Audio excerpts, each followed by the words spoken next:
అమరావతి సీతానగరం కృష్ణానది ప్రమాద స్థాయిలో వరద నీరు వెళుతుండగా ముందు జాగ్రత్త చర్యల్లో భాగంగా ప్రకాశం బ్యారేజీపై 24 గంటలు రాకపోకలను పూర్తిగా నిషేధిస్తున్నాము. ప్రజలు సహకరించాలని తెలిపిన మంగళగిరి డీఎస్పీ సిహెచ్ మురళీకృష్ణ.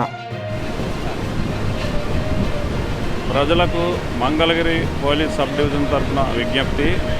ప్రకాశం బ్యారేజ్ పిల్లర్ 60 నెంబరు గల పిల్లర్ని పైనుండి ఒక పెద్ద బోటు కొట్టుకుంటూ వచ్చి ఈ పిల్లర్ని కొట్టడం వలన ఆ పిల్లరు చిన్న డ్యామేజ్ అయింది.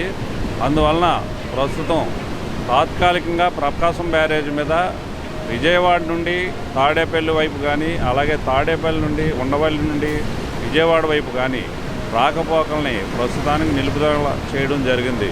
కాబట్టి ప్రజలు సహకరించవలసిందిగా కోరుతున్నాము. ఈ ప్రకాశం బ్యారేజ్ని 24 గంటల పాటు రాకపోకలు ఉండవు కాబట్టి గమనించవలసిందిగా పోలీసు వారి విజ్ఞప్తి.